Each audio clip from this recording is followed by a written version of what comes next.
محمد بن عبد الله وعلى آله وصحبه ومن والاه أما بعد السلام عليكم ورحمة الله وبركاته أيو رانر العرباء بيغة الربيع الأول ألف تاريخ أودا أربعين ده هجرية وعشرين ده تقص قوة ترى دبودا عشرين ده بيو ميلادية أولا مسلاتي الله يهأم masallacin turayen domin ci gaba da karatun muktasar sirati rasulullahi sallallahu alaihi wa alihi sallam da muka fara, wanda a yanzu haka muna kan tarihin sayyidina Usman ibn Affan, Allah ya kare yadda a gare shi. Wannan shine karatun mu na uku a cikin tarihin sayyidina Usman din, Allah ya kare yadda a gare shi.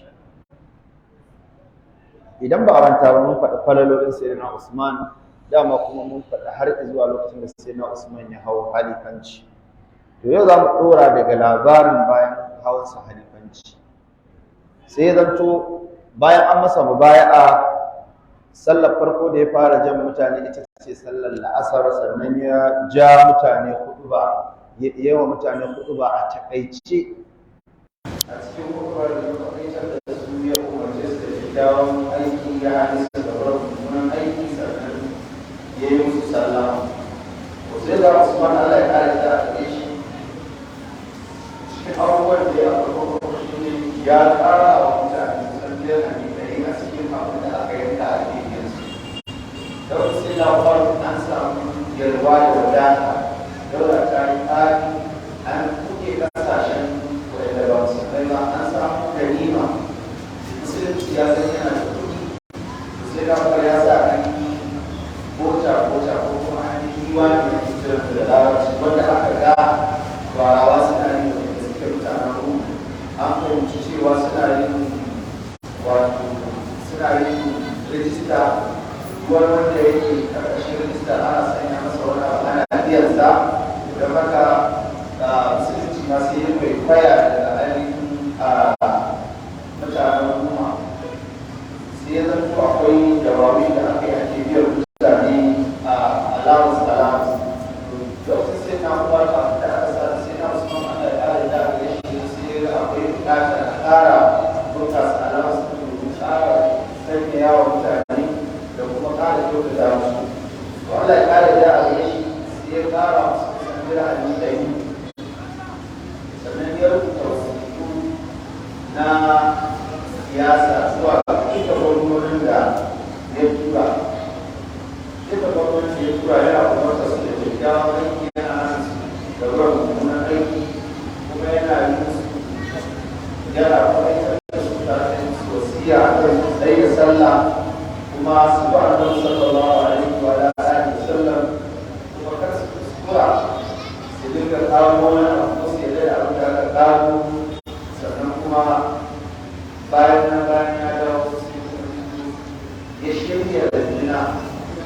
farko abin da aka fara samu shi ne an fara samu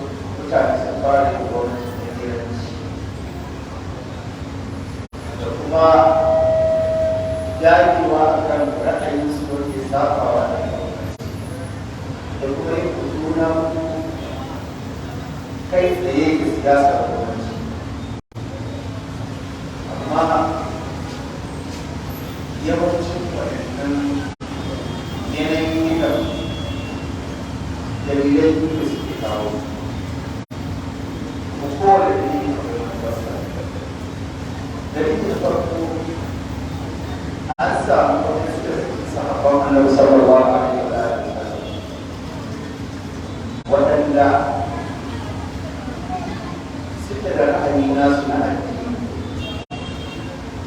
bisa ga fahimtar su da nasoshin alƙur'ani sunnar manzon Allah sallallahu alaihi wa sallam wanda suke karkashin jagorancin waɗansu sahabban da aka tura su gwamnonin wasu garuruwa su aka tura su garuruwan domin ilmantarwa wanda idan ta haɗe da su waɗannan sahabban da ba shi ba da wani shugabanni da aka yi samun wani sahabu wanda ba shi ba ya yi sahabu wanda ya shi ba ilimi.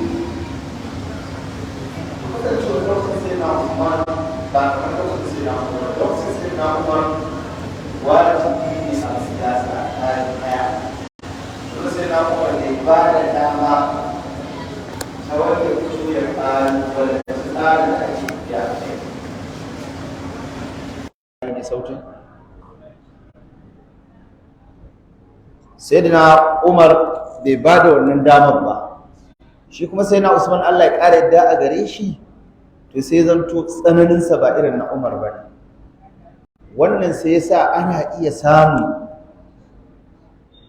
bambancin ra'ayi wanda ko da shugaba baya son wannan ra'ayin, to wani daga cikin mabiyansa zai iya dagewa akan ra'ayin sai waɗansu su bi wannan shugaban, waɗansu su bi wannan makiya. Domin an samu a wurare ɗaiɗaiku inda aka samu takaddama tsakanin waɗansu shugabannin waɗanda sahabbai ne da kuma waɗansu daga cikin mabiyansa, kamar abin da ya faru tsakanin Abu Dharr al-Ghifari da Muawiya ibn Abi Sufyan, Allah ya ƙara yadda a gare su, wanda za mu zo mu ci.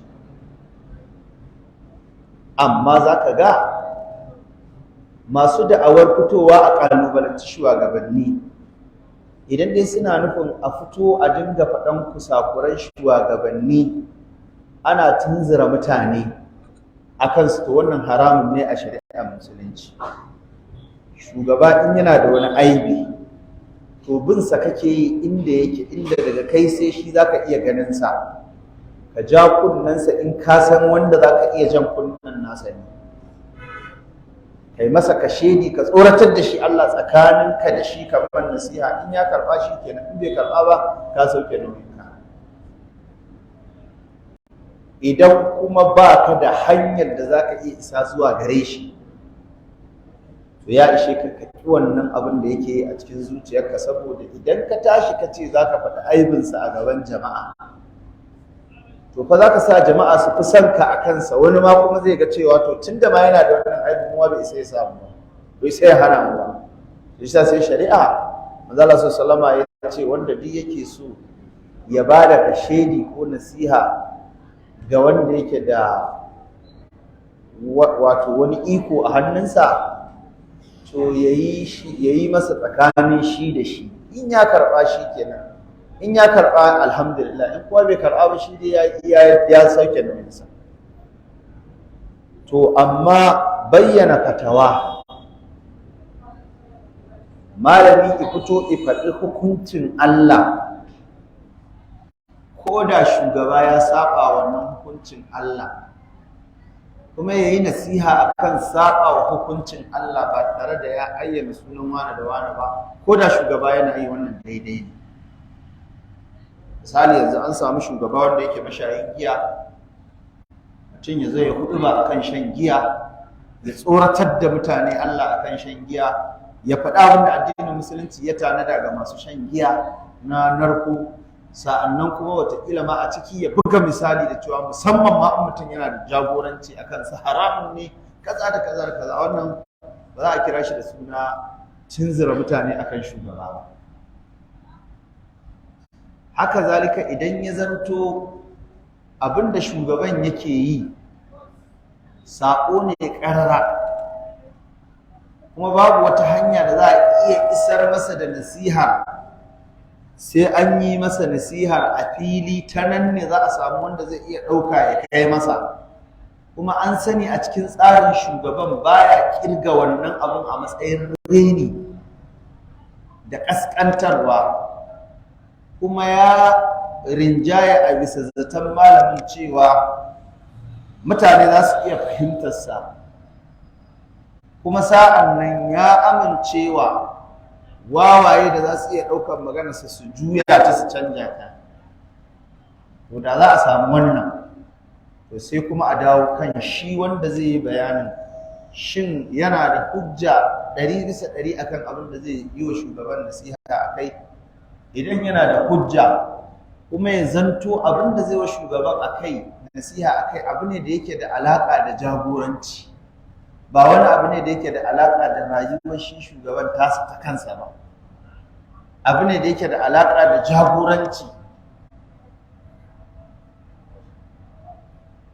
to a nan ba wajibi ba ne, ya halatta tare da kiyaye na dubba na nasiha a wajen da yawa daga cikin malamai, kuma wannan shine ra'ayinmu da muka zaba, ko kuma in ce ra'ayin da yawa daga cikin malaman da suka karkata zuwa gare shi. Saboda haka yanzu misali sai aka samu shugaba da yake amfani da kuɗin talakawa, yake kaddara ka ce sai yake gina wa jam'iyyarsa headquarter, kuma kuɗin nan kuɗi ne na daula ko kuma kuɗi ne na jiha, amma sai aka ga ya kwashi wannan kuɗin yana gina headquarter ta jam'iyya, alhali kuma ga wata gada can ta ɓalle wadda bincike na ƙwararru ya nuna cewa wannan kuɗin da an ɗauke su da za a iya gyara gadar can, wadda ta wannan hanyar mutane suke wucewa su nemi abincinsu, su kai ziyara zuwa ga danginsu da sauransu. Ko ba wata hanya da za a iya bi a samu shugaban a masa nasiha, to ya halatta idan aka samu wanda yake da kima a cikin al'umma, wanda idan ya hau mimbari ya faɗakar akan wannan din sakon zai iya isa zuwa ga shugaba, kuma wannan ba zai bayi zuwa ga shugaba da wulakanta shi ba. Misali sai ya hau ya yi bayani amma tare da kiyaye lafazi, ba wai tare da zagi ba.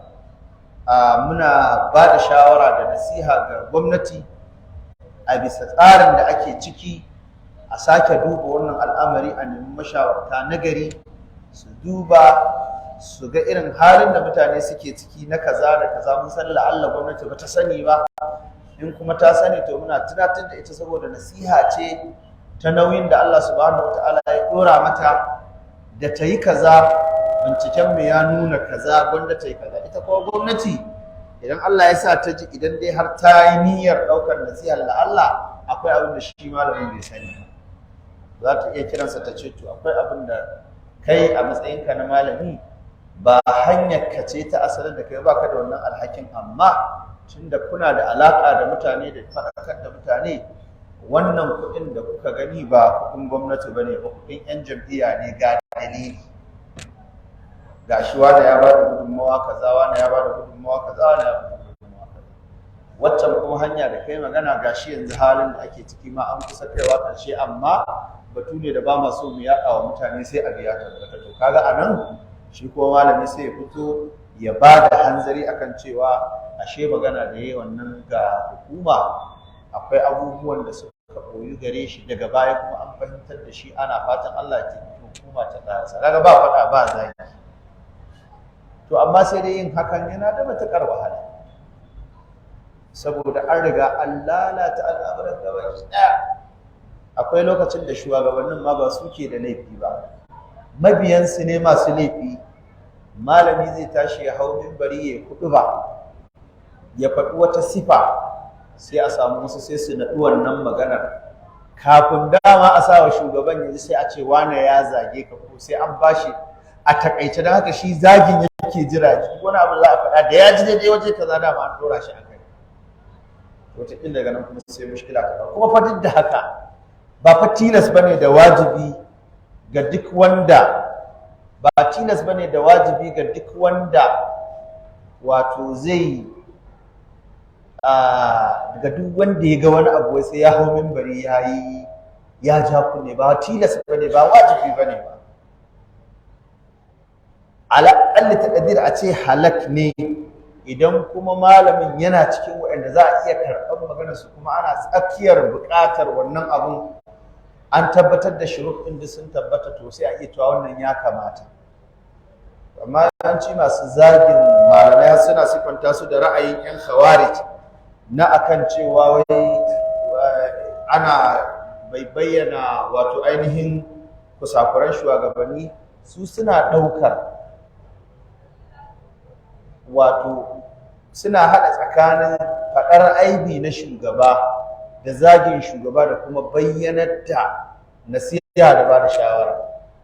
Tabbas haramun ne ka fito ka dinga zagin shugaba akan minbari ko da yayi maka wani abu. Wa in jalada zahara, ko ya zane ka, wa akhadha malak, ya karbe kudinka, wannan sai dai kai hakuri.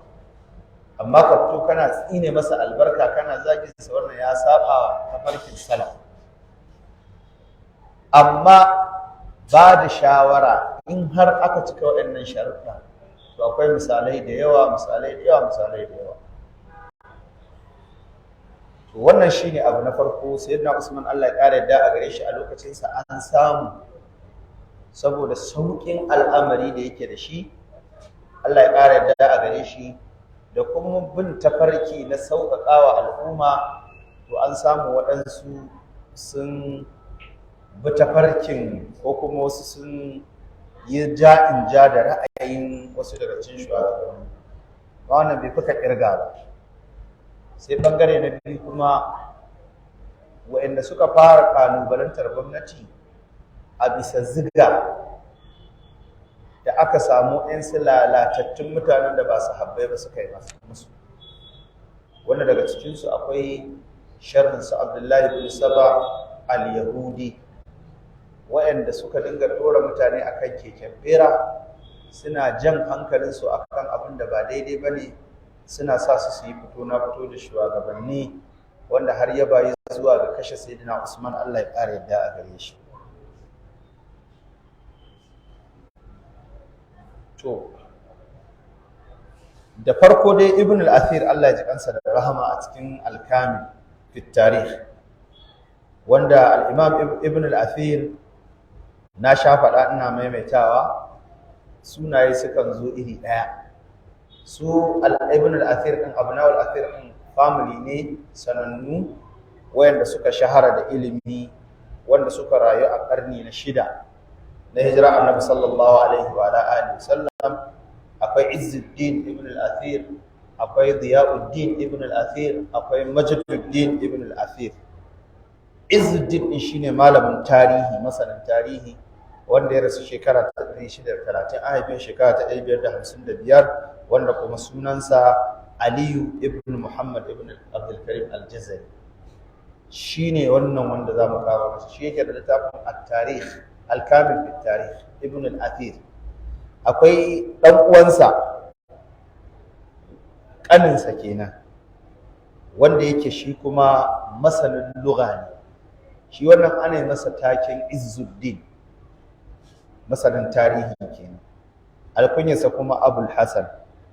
Shi kuma kanin nasa Abul Fath, sunansa Abul Fathi, a alkunyarsa kenan. Takensa kuma Nasrullah, ko kuma sunansa Nasrullah ibn Muhammad ibn Abdul Karim al-Jazari, Allah ya ji kansa da rahama. Dan uwansa kenan, Muhammad ibn Muhammad al-Jazari, Nasrullah. Shi ke da littafin al-Mithl as-Sa'ir, wanda da yawa mutane suna cewa al-Mithl as-Sa'ir, amma an ce al-Mithl as-Sa'ir shine fi zama daidai. Shi ko ya rasu shekara ta 637. Tsiransu da rasuwa da shi da ɗan uwan nasa shekara 7 kenan. A tsiransu kuma a haihuwa shekara 3. Shi Nasrullah shi yake bin Izzuddin. Shine kuma alkunyarsa Diyauddin. To sai kuma babban su wanda yake shine ya girme su gabaki daya, ya girma wancan da shekara ɗaya a haihuwa, a rasuwa kuma sai da ya rasu da shekara 24 sannan Izzuddin ya rasu. Shi kuma shine Majiduddin Abu Sa'adat ko Abu Sa'adat, sunansa da gaskiya kuma Al-Mubarak ibn Muhammad ibn Abdul Karim Al-Jazari ibn Al-Athir, kowannen su kuma ibn Al-Athir ake ce masa. Ya rasu shekara ta 606 bayan hijira Annabi sallallahu alaihi wasallam. Shi kuma shi yake da Tuhfatul Ashraf, kuma shi yake da Jami'u Tuhfatul Ashraf na Mizzi ne Yusuf ibn Abdurrahman Abul Hajjaj. Shi yake da Jami'ul Usul bi Ahadithir Rasul, kuma shi yake da An-Nihaya fi Gharib al-Hadith wal Athar. Shi Majiduddin kenan.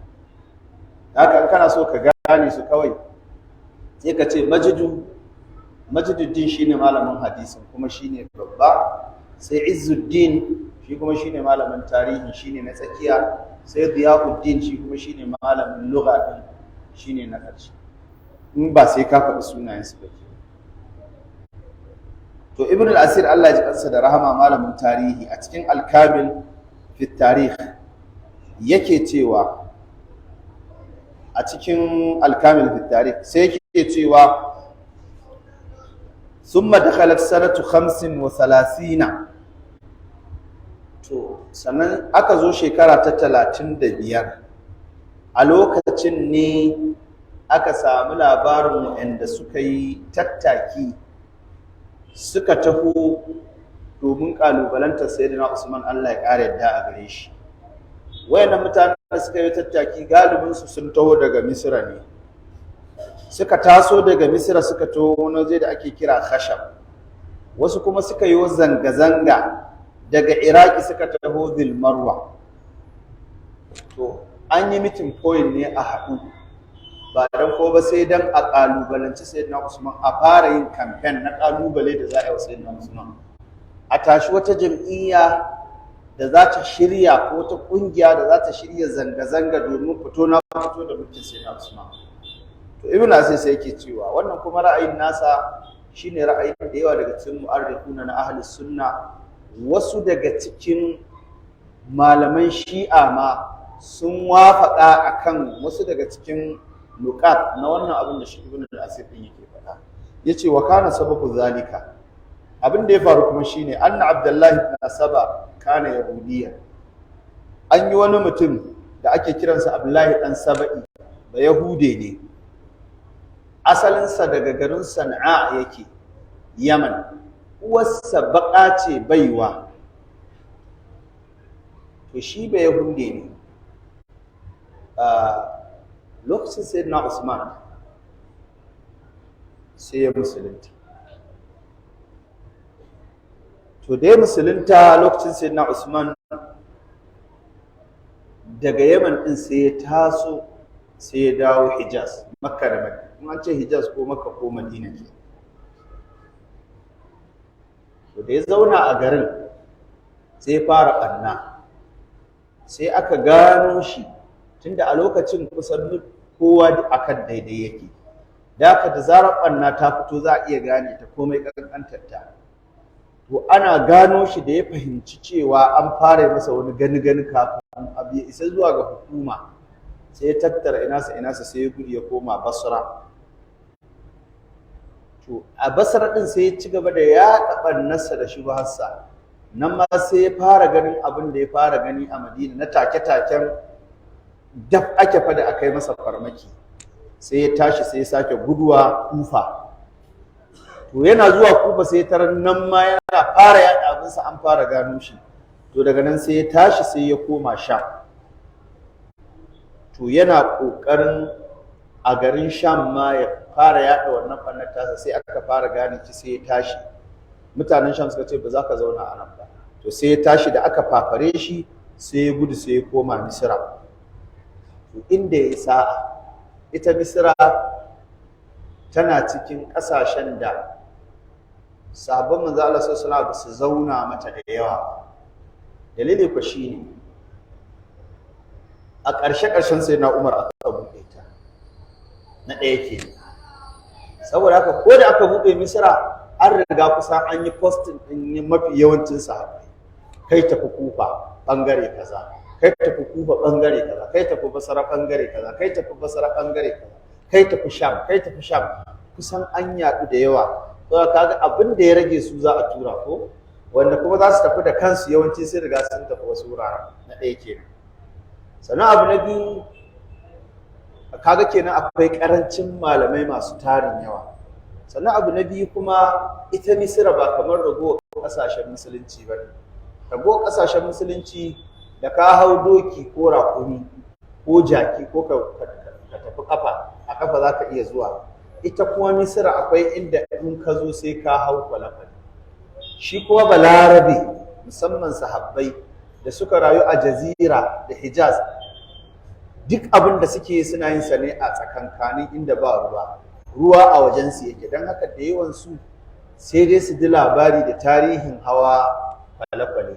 Tsirari ne masu harkar kasuwanci, masu tsallakewa su tafi Habasha ko wani waje suke hawa ruwa, don haka ana da tsoron hawa ruwa. Ko sai na Umar ma da aka turo masa a Amr ibn al-As da ya turo a bashi izinin ya je ya buɗe Misra, ai kun ga da farko sai na Umar ya ce a aka kuskura ka kwashi mutane ka je ka shiga da su ruwa. To don haka sai ya zanto masu aikin sa kai na tafiya aikin da'awa suna tsoron bi ta ruwa saboda tsoron ba a san me zai faru.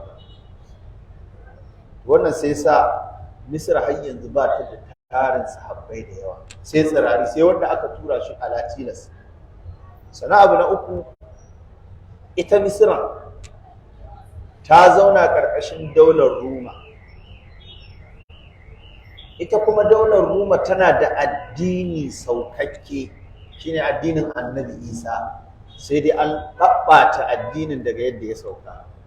To kuma lokacin an yi zamanin da sarakunan Roma azzalumai ne matuƙa gaya daga ƙasar Sham, suna aikowa Misra ana karɓar haraji mai tarin yawa ana kai musu. Da aka talakawa da manoma suna zaune za a aiko a bada jangali da haraji da kuɗin ushira da kuɗin da hatsin kambi da waye irin kuɗaɗen da ake karɓa nan na ba kaira ba dalili. Don haka suna fama da zaluncin shugabannin Rumawa. Sai ga daular musulunci ta zo, su ba kwaɗayi da marmarin addinin suke ba, kawai dai sun fahimci ga wata daula da suka auna, sai suka ga in suka musulunta zakka kawai za su fitar. Sai suka auna suka ga abin da za su fitar na zakka ai bai kai rabin abin da suke fitarwa na jizya ba, kuma da Roma za ta ce za ta waiwayo amma murkushe ta ma kwata-kwata, to da su zauna a tsarin Roma kawai su karɓi musuluncin mana su huta. Kaga mafi yawanci me ya kasa musulunci, su ba wai neman yadda Allah ba, abin da ya kasa musulunci sauki. To amma duk da haka a hankali kuma suna karatun musulunci suna fahimta. To kuma sai aka samu matsalar babu masu karantar da su din da yawa, don haka koya aka samu malami bin sa za shi kuma malamin da ya fara dira a gari, ko da jahilci ya je garin ko da sarri, yawanci yan garin bin sa za su. Haka ne jama'a ko ba ka bane. Sannan kuma a lokacin Misra ƙauye ce a tsarin da ake ciki, ba wai ina nufin ƙauye ce ta fuskar ƙarancin kayan more rayuwa ba, a'a a lokacin ai wayewar da birnancin shine addini, ita kuma Misra a lokacin ba ta da shi. To shi wannan Abdullahi bin Saba sai ya tunanin waɗannan dalilan, yaga aƙalla zai iya samun wani loko da zai makale a lokacin ya yi ta shuka tsiyarsa ba wanda zai ma san yana yi, amma a nan duk inda ya shiga zai je tarar da idan babu malamin akwai wani monita na makaranta a wurin. An fahimta? Ibn al-Asir sai yake cewa ثم انتقل في الحجاز ثم بالبصرة ثم بالكوفة ثم بالشام يريد إضلال الناس فلم يقدر منهم على ذلك فأخرجه أهل الشام في مصر فأقام فيهم وقال لهم وقابل دي يتشير مصر بلن تقيتامك أبو إذن يتارى متعني da sunan karantaswa ai za a ce ga malami ya zo la'alla ma a ce ya je Madina, ya je Kufa, ya karantar a Sham, ya karantar a kaza, me mutane za su yi? Ai tahowa za su yi. Ko ba haka bane? Ko masu sai da magunguna da layoyi a wa'azin turmi, ai sun tayi sai sun fara wasa kansu tukuna ko? Ce wannan magani na ba da shi a kasuwar kaza, na ba da shi a kasuwar kaza, wanda yake zuwa Gujungu ya sanni, mai zuwa Darki ya sanni, mai zuwa Ɗanbatta ya sanni, ya ce kai wannan mutumin ba dama ne. To kaga shi ma aka yada wannan sai mutane su taho inda yake.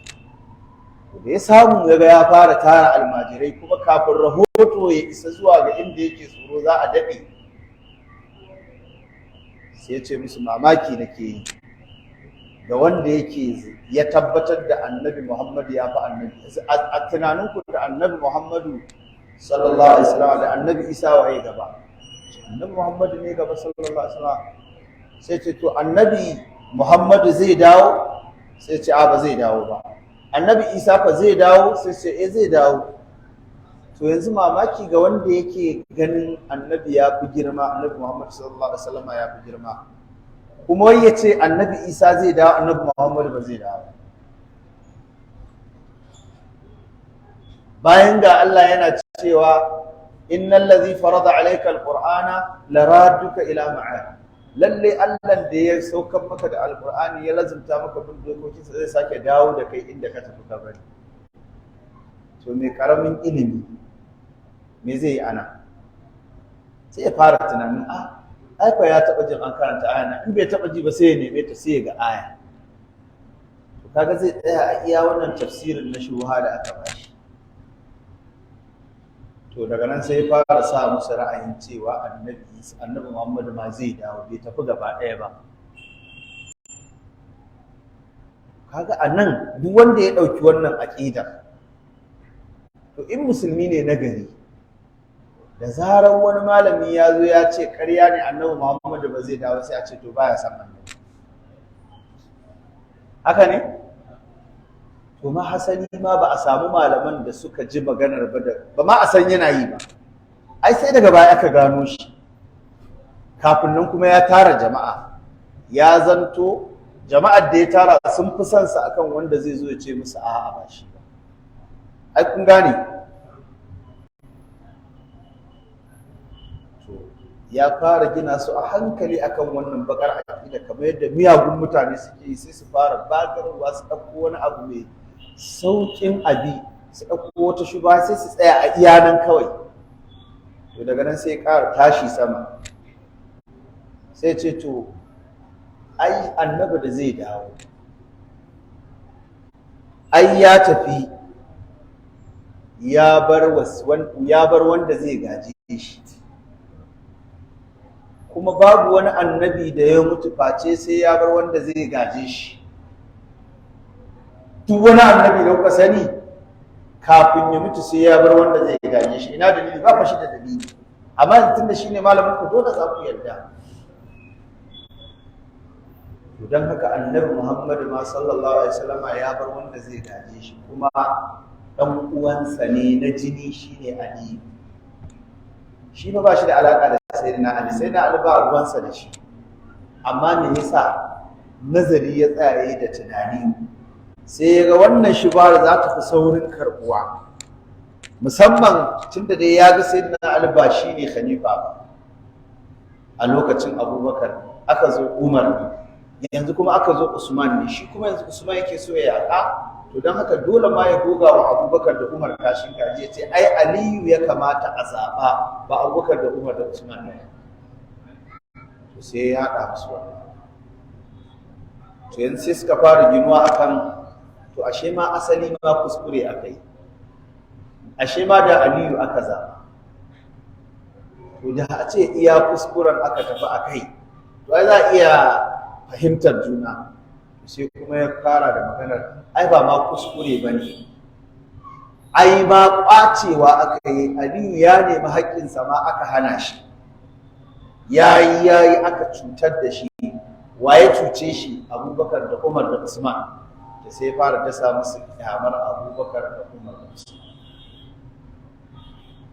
To sai rashin kunya ta shiga ciki, kana zaune sai ka ji mutum ya fara zagin Abubakar, ya fara zagin Umar, ya fara zagin Usman. To Abubakar ya koma ga Allah, Umar ya koma ga Allah, yanzu Usman da yake shugaba tunda an ce azzalimi ne, wanda da aka dora akan wannan turba kuma yanzu zai fara ganin bakin Usman, ba zai ga faransa. An gane jama'a? To ku ajje wannan, yana nan zai zo ya amfani da wannan dama. Akwai abin da za mu zo mu ji abin da ya shirya. To yanzu ana maganar Sayyidina Ali sai ce to ai manzon Allah da zai dawo sallallahu alaihi wasallam, ai su kansa ma ƴaƴan gidansa ma su ne gaba da kowa, su ma kuma in sun mutu za su dawo. Dan haka Aliyu yana da matsayi da girman da ko mutuwa ya sai ya dawo. To Ibn al-Asir Allah ya ji kansa da rahama yace kana likulli, shi yake cewa summa qala ba'da dhalik innahu kana likulli nabiyyin wasiyyun wa ali wasiyyu muhammadin faman azlama mimman yujzi wasiyya rasulillahi sallallahu alaihi wasallam wasiyata rasulillahi sallallahu alaihi wasallam wa saba ala wasiyyihi faman azlama mimman lam yujiz wasiyyata rasulullahi sallallahu alaihi wasallam wa saba ala wasiyyihi. A tunaninku akwai azzalimin da ya kai wanda ya kiya zartar da wasiyar annabi sallallahu alaihi wasallama, ya kuma zo ya yi tsalle ya jira akan wanda annabi sallallahu alaihi wasallama ya bar wasiyar ya gaje shi. Wa inna usmana akhadha bi ghairi haqqin, to Usman ma da kuke gani ya karɓi shugabancin nan ba bisa haƙƙi ba. Fanhadu fi hadha al-amri, to ina so a matsayin ku na mu'minai ku tashi tsaye akan wannan lamari. Wabda'u at-ta'na ala umara'ikum, idan kuna so a ji ku to ku fara sukar gwamnonin da Usman yake turo muku. Wabda'u bit-ta'ni ala umara'ikum wa azhiru al-amra bil ma'ruf wa nahy anil munkar. Amma zan ba ku shawara, idan kun tashi za ku fara sukan gwamnonin ku nuna cewa kuna son ku yi aiki ne na da'awa da umarni da hani. Kar ku fito da sunan siyasa, ku fito da sunan umarni da hani. Tastaminu bihin nas, domin in kuka ce ku malamai ne masu da'awa da kira zuwa ga addini, to za ku samu ku karkato da zugatan mutane a hankali, sai ku fara nuna musu shugabannin nan naku sun yi kuskure. To amma wannan ba zai yi wa a zahiri baro ba, dole sai dai a koyi. Kuma har yanzu duk wata mummunar da'awa wallahi asalin ta goya ake fara yi, ba a iya bayyanar da ita. Munafikan masu irin wannan mugunyar da'awar in suka shigo cikin mutane shiru suke yi, sai su nuna muku ma duk tare kuke.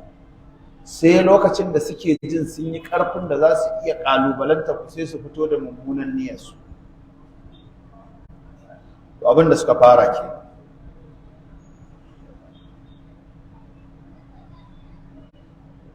To a nan ne a shekara ta 34, tun daga shekara ta 34 suka fara fanɗarewa Usman, suka fara tura masa waɗanda wai za su je su tattauna da Usman akan wai waɗansu abubuwa da suke ganin su ana zalunta su a kai, suna nuna su wai zalunta su ake, alhali kuma su ne azzaluman, akwai abin da suke nufi.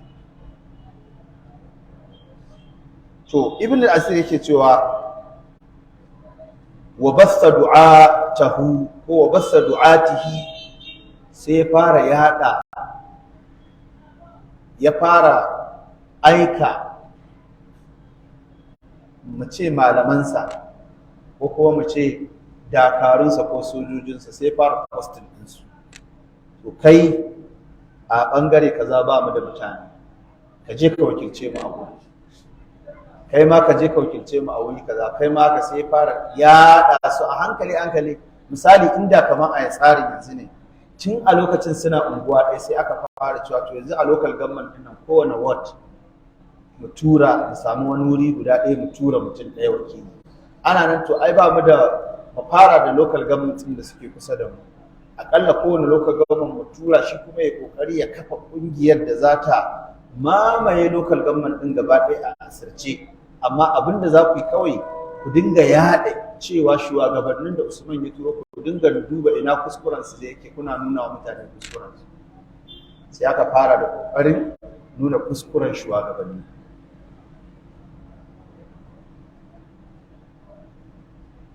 To a lokacin ne wa kataba man istafsada fil amsari, to shi kuma a matsayinsa na shugaba yana rubuta wasiƙa zuwa ga waɗanda ya tura.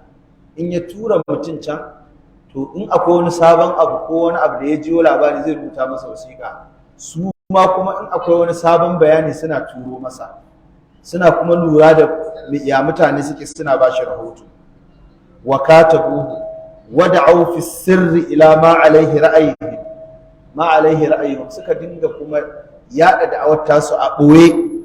Wasaru yaktubuna il amsar, to ana nan daga Misra sai aka fara tsallakawa a je a samu wakilai a Kufa, a samu wakilai a Basra, a samu wakilai a wuri kaza, a samu wakilai a wuri kaza.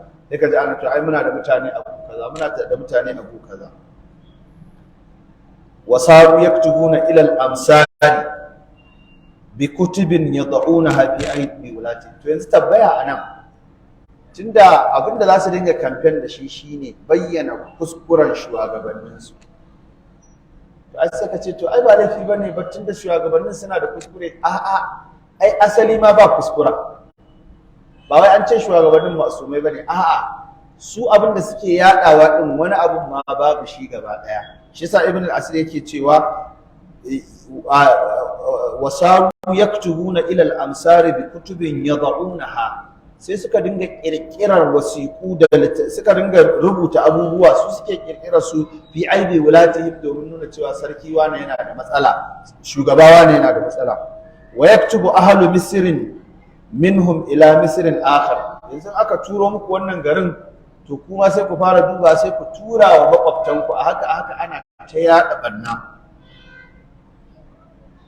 ila misrin akhar bima yasna'una hatta tanawalu bidhalika almadina, a hankali suka yi ta yadawa. Ausa'u bidhalika al-ard, sai su cika gari a hankali, kuma suka dinga cika duniyar gaba daya.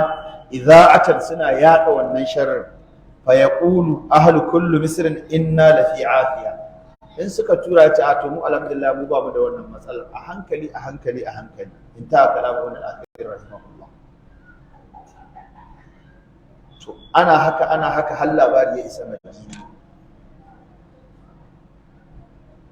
har aka fara samun tsageru suna aiko wa Usman, Allah ya ƙara da a gare shi, cewa ka turo mana gwamna fa mara mutunci, mu ba ma san sa. To idan aka turo sai na Usman wasiƙa daga gari kaza cewa ya canja gwamna, shi kuma sai na Usman ba sakare bane. Wannan abu Allah ne ya dora shi akan wannan abu, ya bashi amanar mutane akan magana wani gaula da ba a san shi ba zai kawai sauke maslahar da sai da yayi ijtihadi wajen yin ta, wataƙila kuma sahabbai su ma baka masa akan haka. So kuma sai na Usman ba waɗanda za su turo masa wasiƙa su ce suna so a sauke gwamnan su, zai karɓi wasiƙa.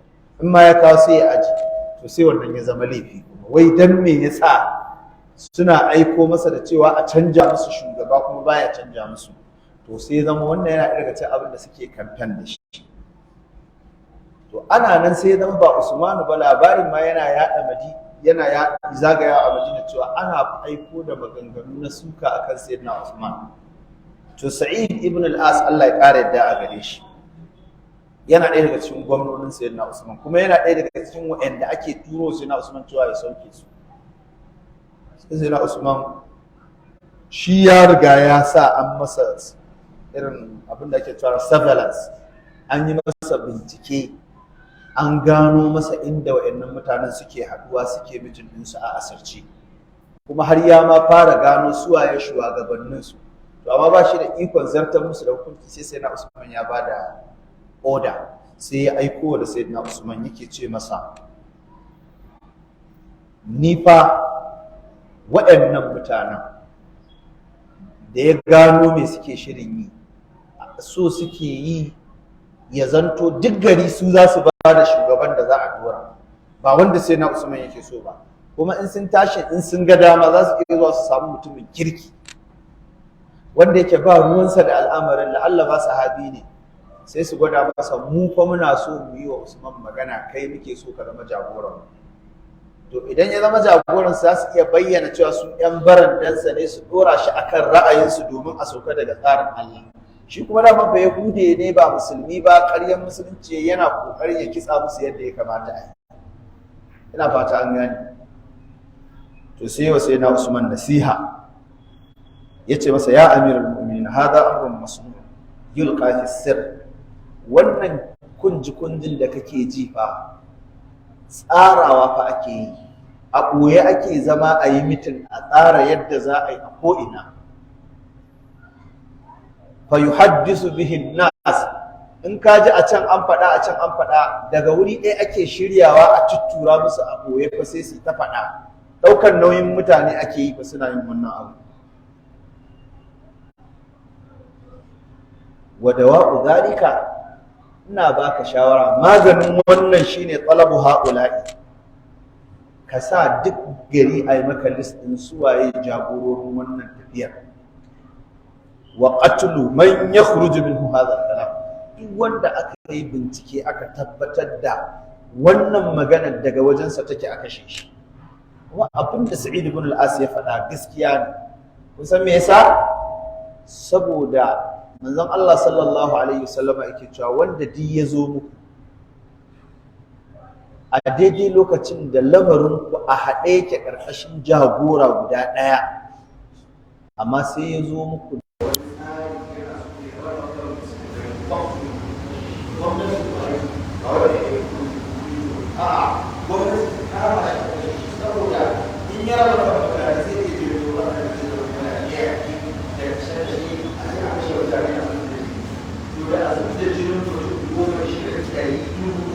wanda shi na kashe shi a huta in yana da gaskiya a da gari a wurin wani makaranta, amma don a tsara hukuma ta tsaya a ƙarshen jagorancin da ya kuma cikin ɗaya.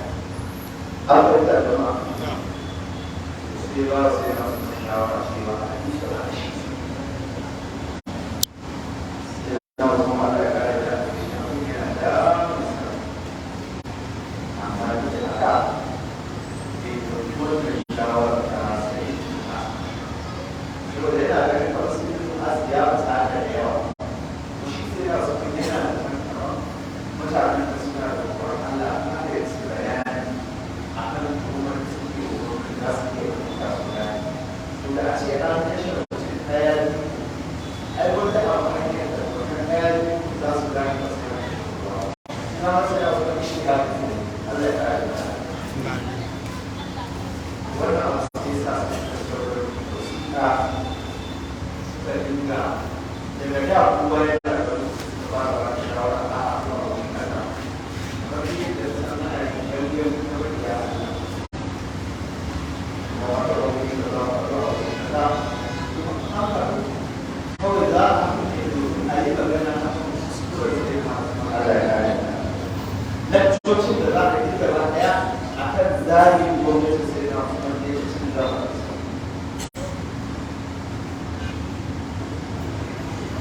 Wannan sai sa a hankali sai nan ko an fara samun wata kalmomin wata zagaya wata ɗabi'a ta bayyana har ma an san ta, an san masu yi yanzu da farko da aka fara da su kusa da aka fara kiran mutane a kan a tsaya a cikin musulunci a yi farko ma masu wata da ba su da ta su kashe kai da ɗabi'a ta lafiya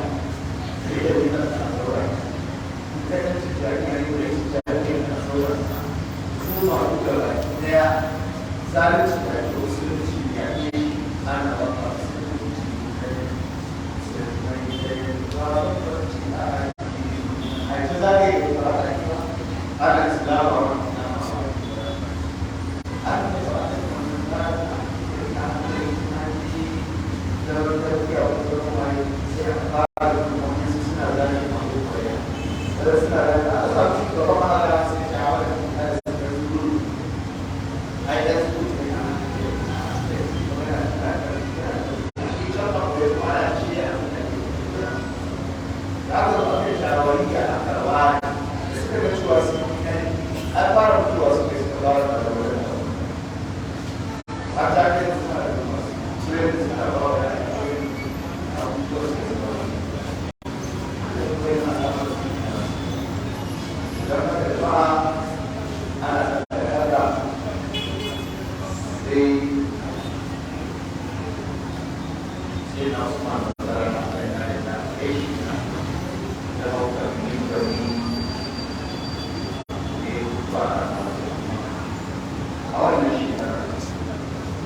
cikin kuwarsa ya yi labarin a wajen jirgin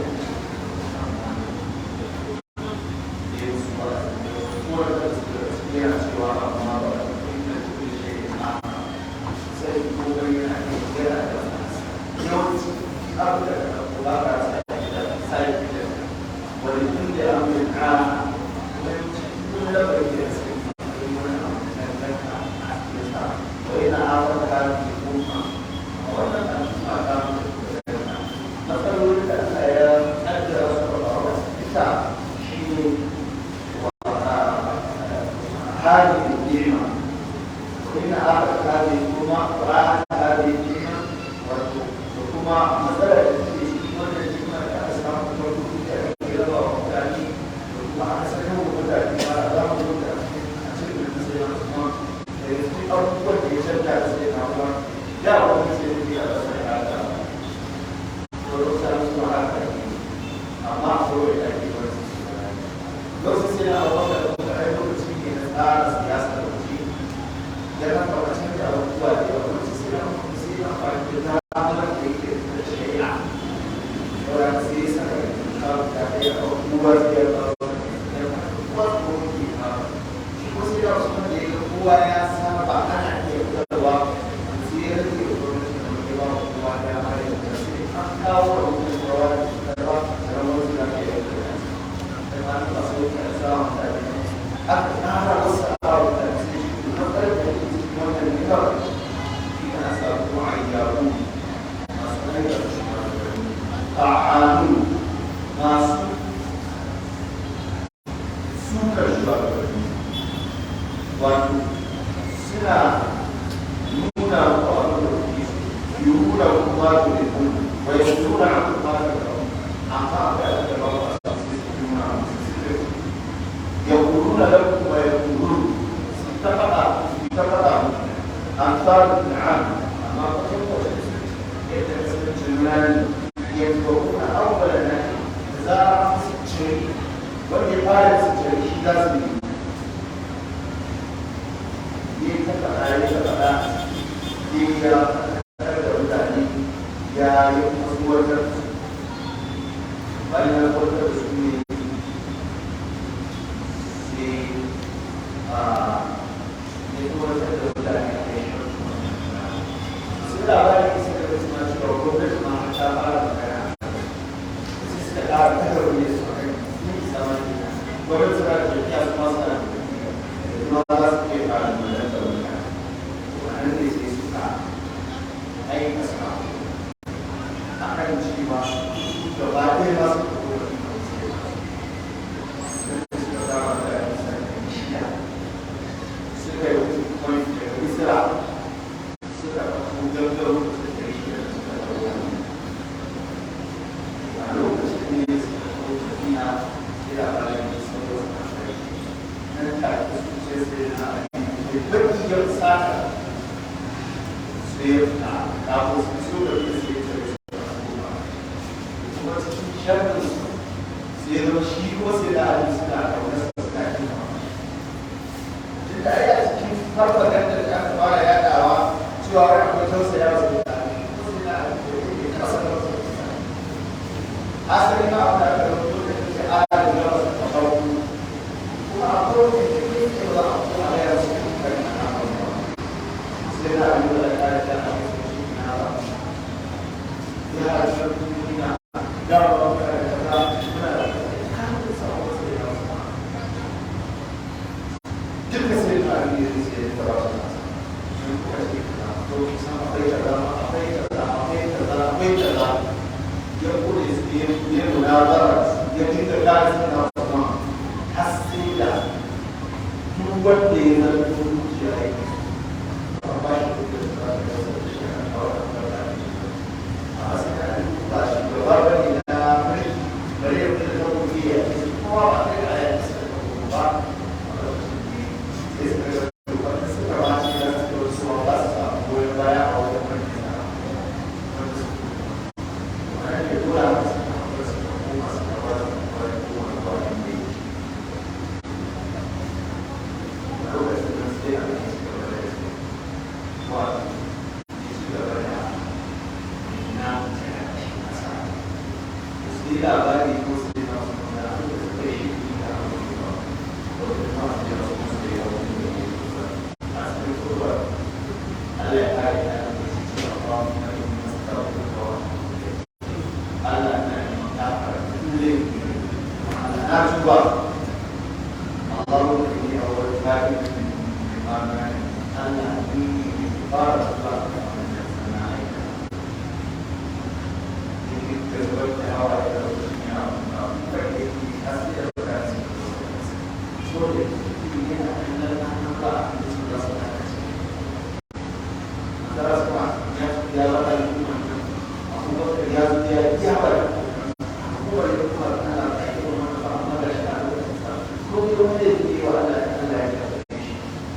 mata tuhuri ko mata yuhura da za a kashe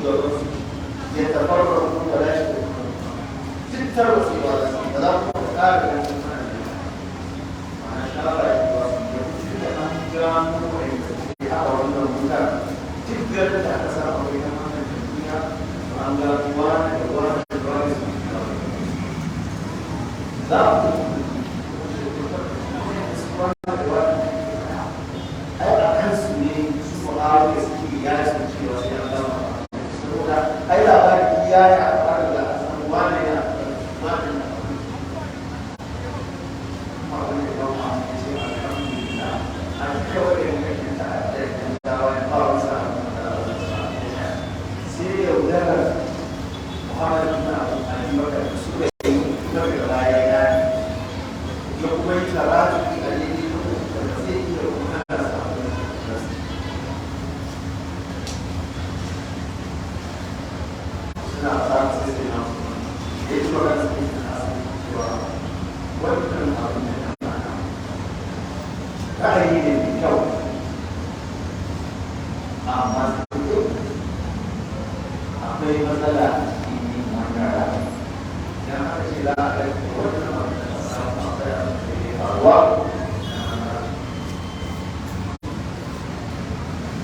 da baka kuma sai ka yi wanda ya yi da gare shi ya kuma da su da wurin ko da shi su gaba sai su da wannan sai da suna aikawa a kan cewa da kuma da tsari a cikin da tsari ne wannan tsari ne da su ka ruka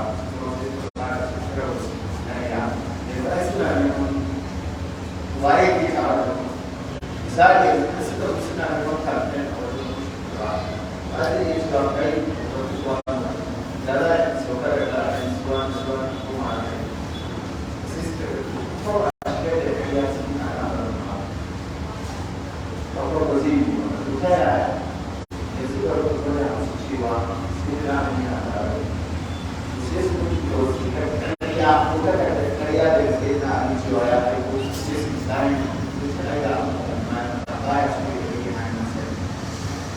sai su rubuta magana kariya su ce na har su rubuta da ne sai su rubuta magana kariya su ce su bari rubuta a wani ne kai kuma da an zo an gaya wa an ce ai ra'ayin nan ma su bari ya al'amari a waje ka zama muna tare da wani sai ka ga a dole ne ka iya ji da su wani da a yi wannan tafiya ce ta kai ƙarshen na a kai sai na kuma ba sai ce na an gwada wani lokaci ya yi